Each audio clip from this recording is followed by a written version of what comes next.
Nuestro tema es sobre la preeclampsia y la eclampsia.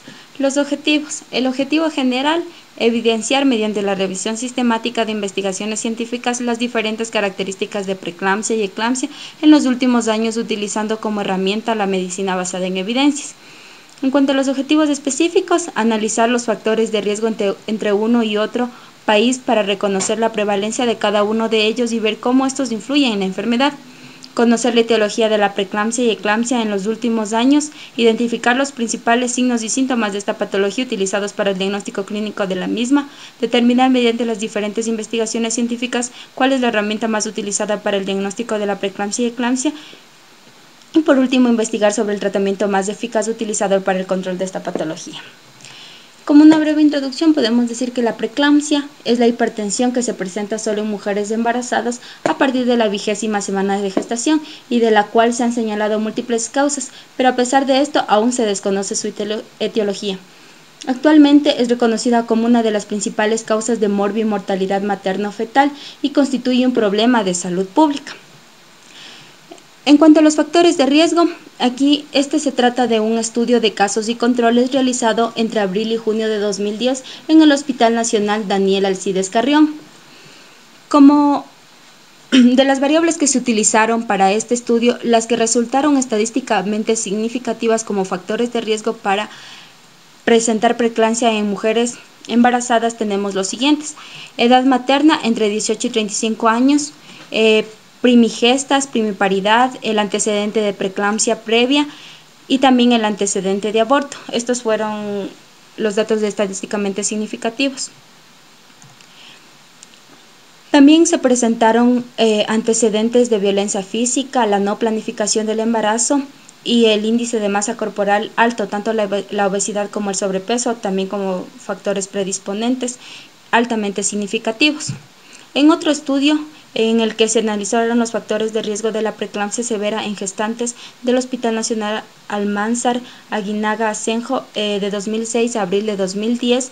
Este es un estudio de casos y controles también. Según los resultados, podemos ver que existe 2 veces más la probabilidad de que mujeres menores de 18 y mayores de 35 años presenten una preeclampsia severa, a diferencia de las que están entre los 18 y 35 años. También existe una mayor probabilidad de presentar preeclampsia severa en las mujeres que presentan obesidad y también sobrepeso, constituyendo el índice de masa corporal alto un valor estadísticamente significativo para el desarrollo de preeclampsia. La nuliparidad es 2 veces, las mujeres nulíparas son 2 veces más predisponentes a padecer preeclampsia severa que las multíparas, y las mujeres diabéticas también son 3 veces más predisponentes a presentar preeclampsia que las que no tienen diabetes. En cuanto a la hipertensión crónica, las mujeres que la padecen tienen 6 veces más probabilidad de hacer una preeclampsia severa que las que no la tienen, y las que presentan un antecedente de preeclampsia y eclampsia previo también tienen 4 veces mayor predisposición a hacer nuevamente una preeclampsia severa. En otro estudio realizado de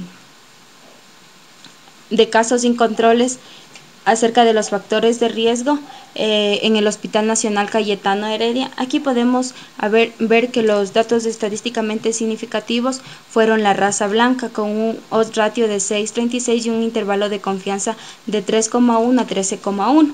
Y el índice de masa corporal, también en este caso el sobrepeso, tenemos un odds ratio de 9,56 y un intervalo de confianza de 2,0 a 62,3, siendo esto estadísticamente significativo.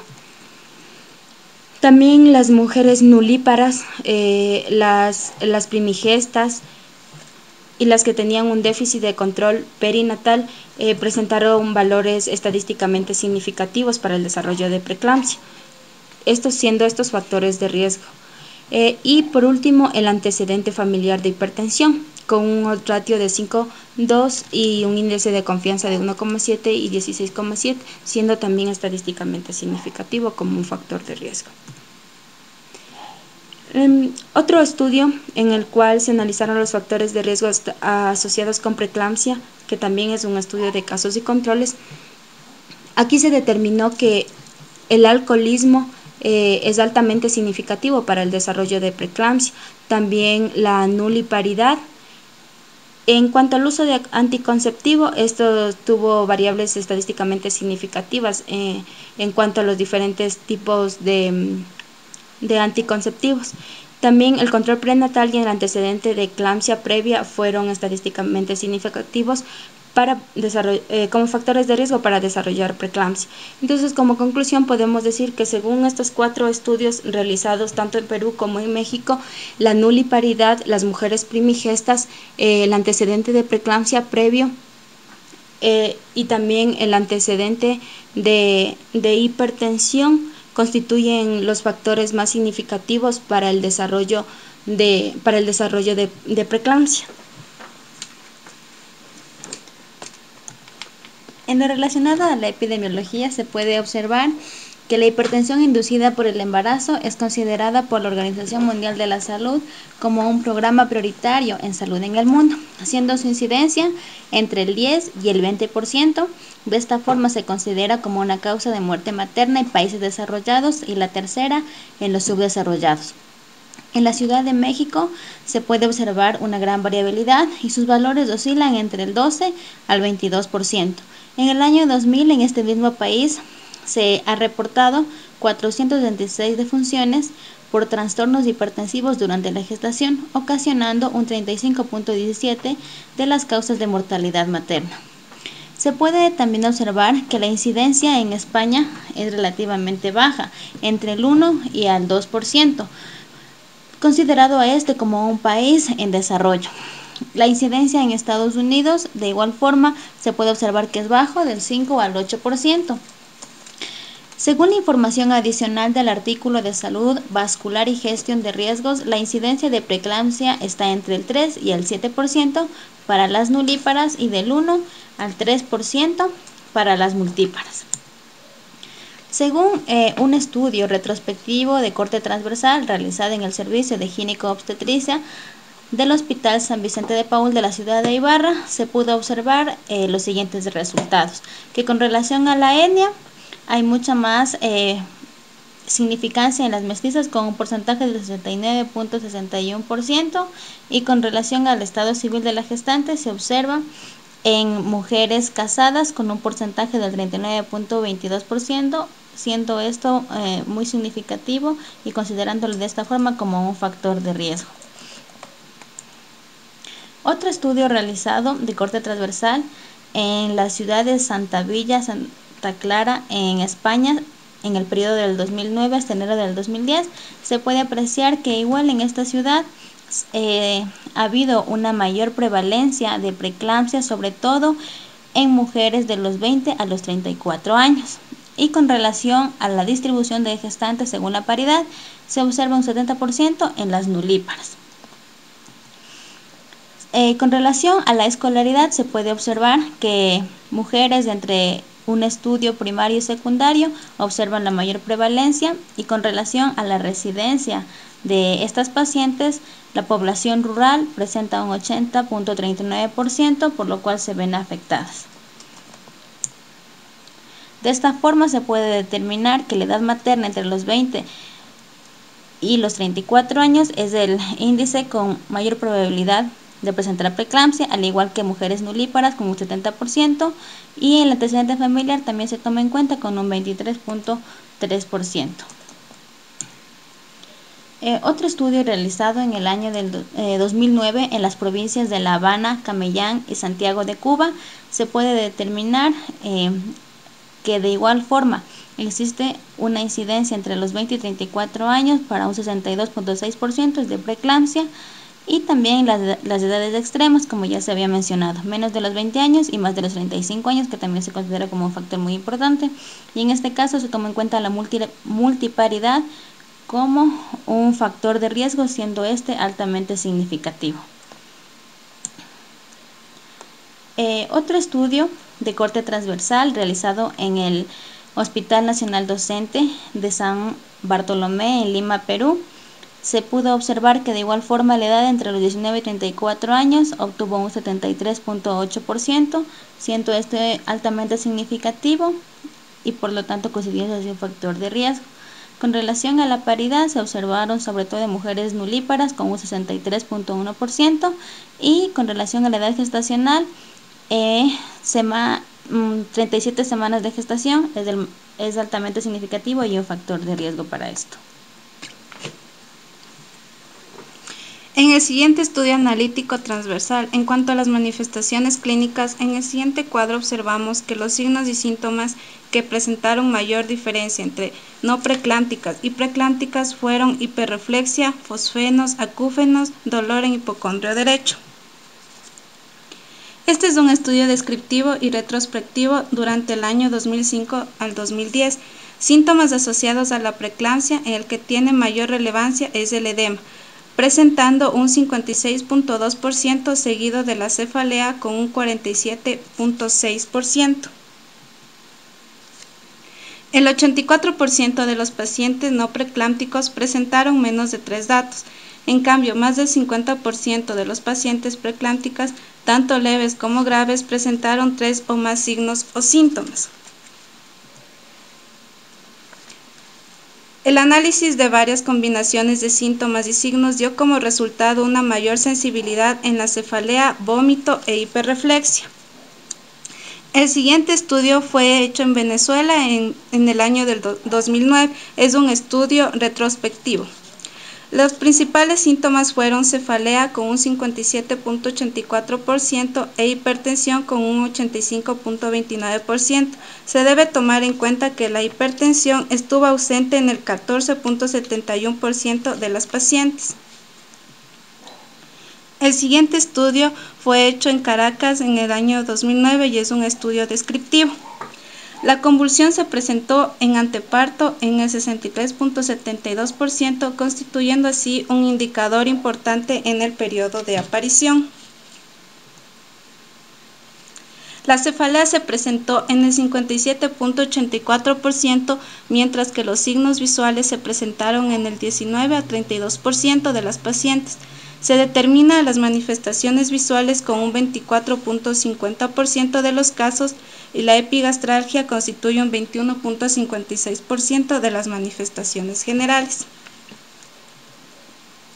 Según los síntomas y signos de la preeclampsia, destaca la proteinuria de 2 gramos o más en 24 horas. Esta está asociado a la hipertensión de 160 a 110 milímetros de mercurio, a más de un incremento de 60 a 30 milímetros de mercurio, constituyendo así un 96.9%, además de la cefalea, que está representada por un 95%. Como conclusión general, podemos decir que el síntoma que se presenta con mayor relevancia es la cefalea, seguido de un edema en todas las pacientes preeclámpticas.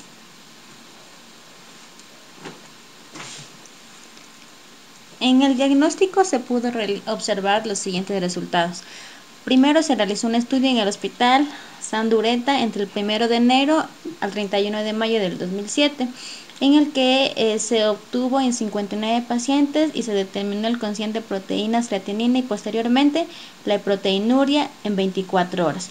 De esta forma, se obtuvo los siguientes datos. Primero, para afirmar que la paciente está sana, una sensibilidad del 77.77% y una especificidad del 47.37%, y el segundo para afirmar la preeclampsia, siendo una sensibilidad del 44.44% y una especificidad del 94.73%.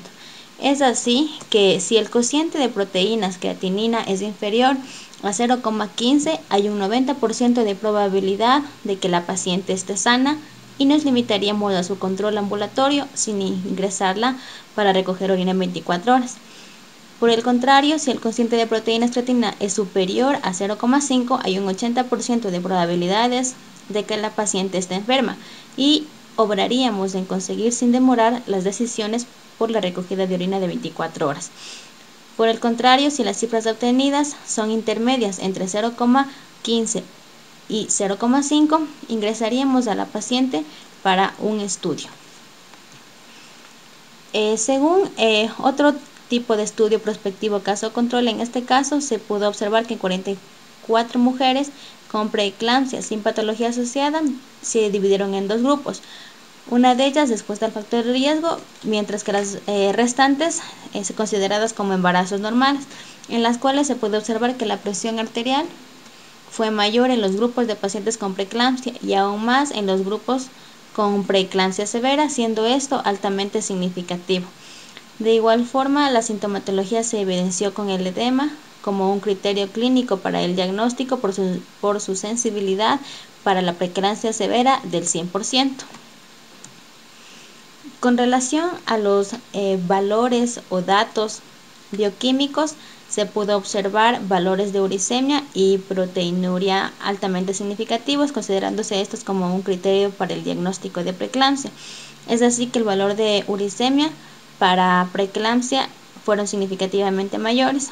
La proteinuria fue mayor en los pacientes de igual forma con preeclampsia severa, pero la mayoría se situó en rangos de 0,35 a 1,5 gramos sobre litros. De esta forma, se puede observar que la sintomatología clínica mencionada anteriormente es un criterio útil y diagnóstico para la detección de la preeclampsia severa, considerados como valores elevados de uricemia y de proteinuria, así como una presión arterial elevada en mujeres gestantes.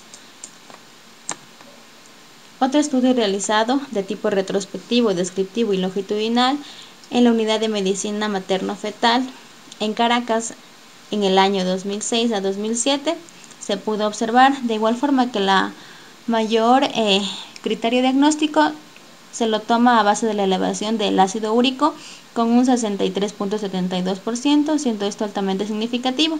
De igual forma, la elevación de la creatinina y también la proteinuria con un porcentaje del 48%.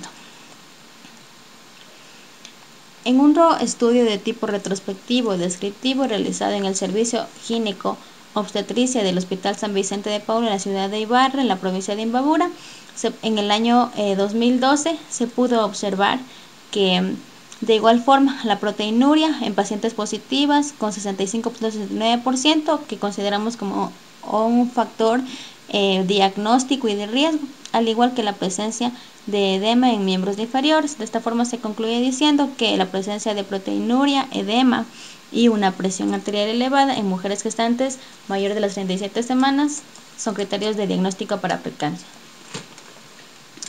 En cuanto a tratamiento, analizaremos los siguientes ensayos clínicos de un ciego.